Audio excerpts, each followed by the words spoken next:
आम्ही सध्या असा international film festival of India हांगासर आणि सध्या हांगासर वेगवेगळे सिने कलाकार येतात आणि त्या निमतान आमच्या वांगडा सध्या आज आमच्या वांगडा आसा Sai Tamhankar. Ma'am, welcome to our show.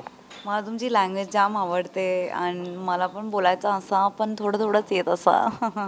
Okay, तुमचा इंडिया लॉकडाऊन हा एक वेगळ्या प्रकारचा चित्रपट होता. त्यामध्ये तुमची भूमिका देखील एक संवेदनशील अशी होती. त्या भूमिकेविषयी तुम्हाला काय सांगायचं आहे?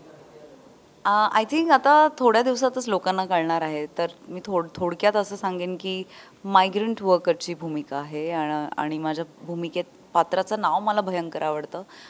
तिचं नाव फूलमती असं आहे आणि फूलमती आणि माधव यांचं जे कुटुंब आहे ते डिसाईड करतं की लॉकडाऊनमध्ये कुठलीही सगळ्या बसेस, ट्रेन्स, मोड ऑफ ट्रान्सपोर्ट्स बंद असताना ते डिसाईड करतात की ते मुंबईवरून त्यांच्या गावी चालत जायचं आणि त्यांच्याबरोबर काय घडतं is one of the stories.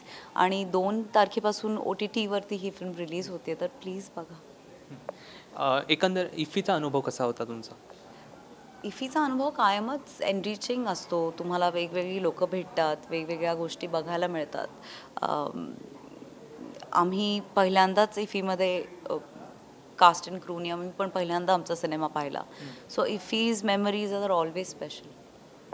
Regional films जेव्हा आम्ही म्हणतो त्यावेळेला हल्ली आम्ही बघतो की ग्रोथ होते व कुठेतरी जास्त रिस्पॉन्स लोकांचा मिळतो आहे. त्याबद्दल तुम्हाला काय वाटतं आहे?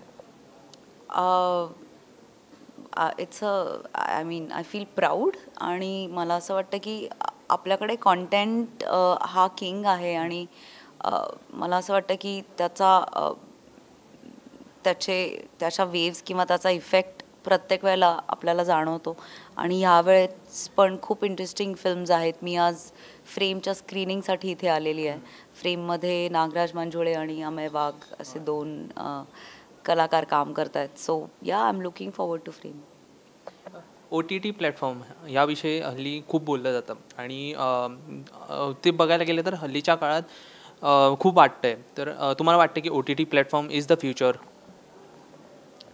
Is the present I would say. कारण मला I don't know one can predict future, पण मला असं डेफिनेटली वाटतं की लॉकडाऊनमध्ये OTTने आपल्याला तारलं, आपल्याला जगवलं ऑलमोस्ट.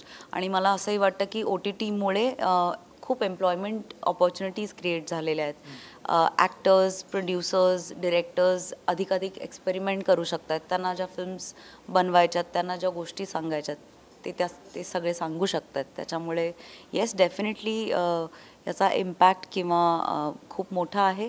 आणि I don't know about the future, पण आत्ता तरी OTTची बूम आहे. पण हॅविंग सेड दॅट मला असं वाटतं की क्रिकेट आणि फिल्म्स आपल्या रक्तात आहे. त्याच्यामुळे मला असं वाटतं थिएटरची मॅजिक कधीच नाही कमी होणार.